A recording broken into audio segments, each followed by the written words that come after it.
Welcome to another tutorial on Matlab. In this tutorial series, we will be looking into the basic concepts related to M scripting, and we will also try to understand how the scripts are being written in Matlab M scripting environment. We will also see how live script works and all those related concepts which we should know when we do cover the MATLAB scripting part. So in this particular tutorial, we will be mostly looking into the vector and what are the types of vector that are available in MATLAB. As we already know that MATLAB is mostly dealing with vectors and matrix. So to understand the concept of a vector, it is very important. So we are starting with this topic for now. So let's have a look into what is a row vector, and with that we will start today. So here you can see that you have some elements that are being arranged in a sequence. The first element that you see is a element of index 0, which is of value 5. The next index that you will be able to see is index 1, which is element 11. And the next element that you will be able to see is index 2, which is 15. And the next element is index 3, that is 20. And coming to the next index that you have is index 4, which is 30. And further on, you will have the index 5, which is 35, having the value, and index 6 will have 70 as its value. So if we arrange and store everything here in a format of a array, that we usually call it as a row vector. As you can see over here, there is only one row present over here, and there will be multiple columns. Individual index is representing individual column numbers. What happens basically in MATLAB is you will start the indexing from 1, not from 0. So here the index will be like 1, 2, 3, 4, 5, 6, 7. Not like 0, 1, 2, 3, 4, 5, 6, as it is represented in the screen. It is starting from 0, but in MATLAB, there is no 0 indexing, and there you may get into some errors when you do program with MATLAB. So for MATLAB, the indexing starts from 0. So this is about a row vector, and basically if you um, want to study a row vector, then you need to arrange the things in the way that is shown in the figure. We will also see a MATLAB implementation now, how the row vector looks like. So let's create a row vector. Suppose X is a row vector, and suppose the elements that we are considering over here is the zeroth one is the 5, comma, then you will have 11, then you will have 15, then you will have 20, 30, 20 and 30, and then you will have 35 and 70, 35 and 70. These are the values for the variable x, and here x is basically is a vector, and you can see it is represented over here with the individual elements. If I double click over here, then you will be able to see the elements in this way, as we discussed, like in a row format. So here you can see this is the column numbers, and you can see a row vector has multiple column numbers, like it has 7 elements, so it is starting from 1 to 7. But if you see the row numbering, then here you will find only one row. So that is how you will be able to know that this is a row vector.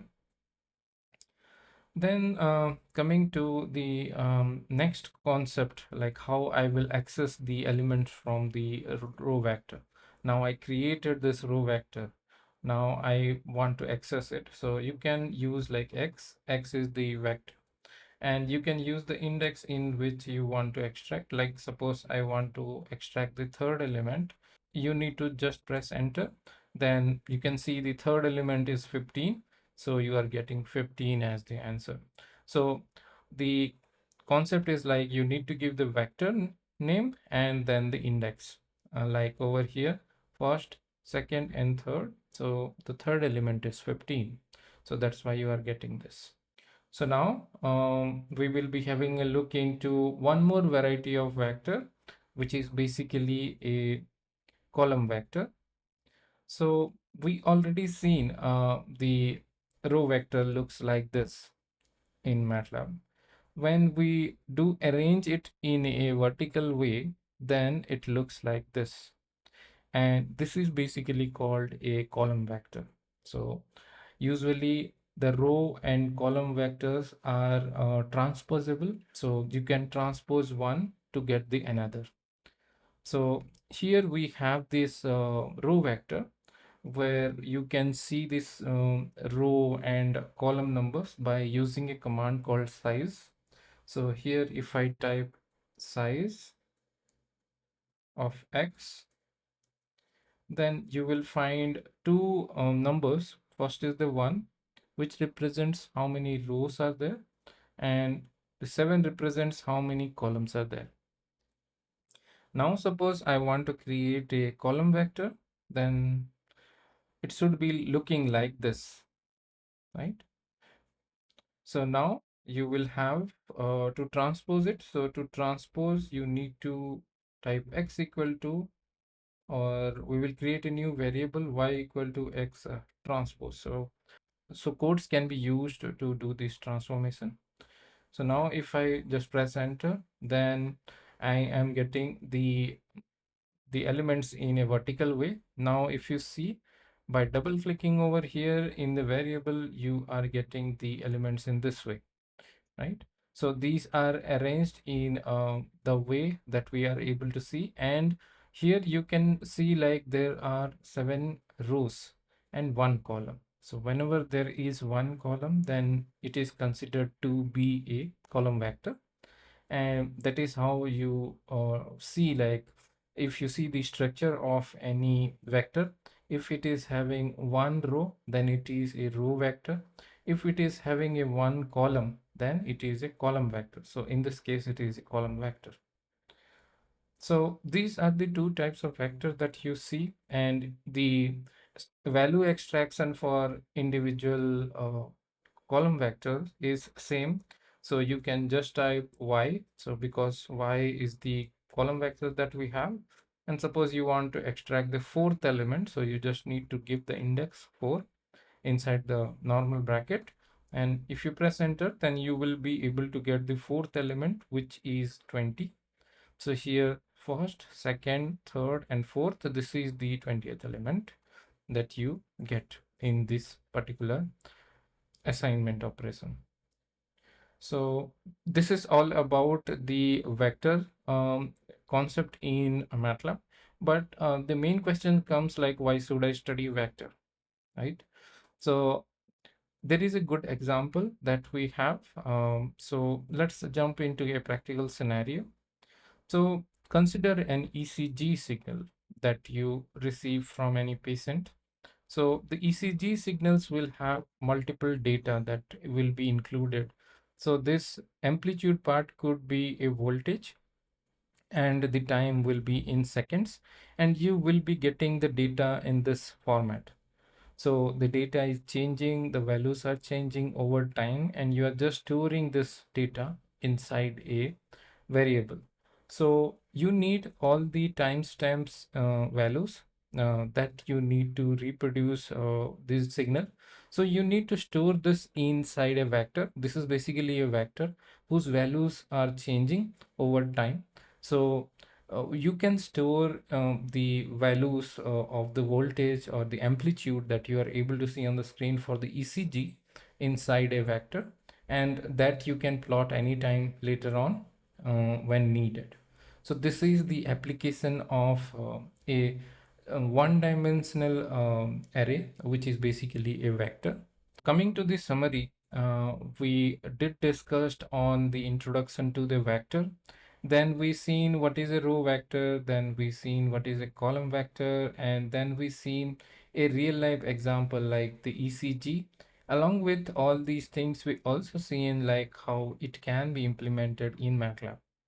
So this is all about for this session, but we will be having some more detailed session on the basics, so that it will be more easy for you to uh, grab the concepts and build more knowledge on MATLAB M script programming. So in case you are liking the channel, please consider subscribing. In case you have any comment or query, please let us know in the comment section. We will be more than happy to clarify your doubts and query regarding the M scripting.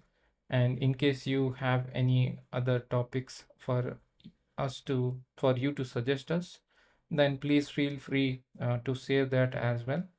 We will work on that and try to bring the content. So happy learning MATLAB. Thank you and stay connected.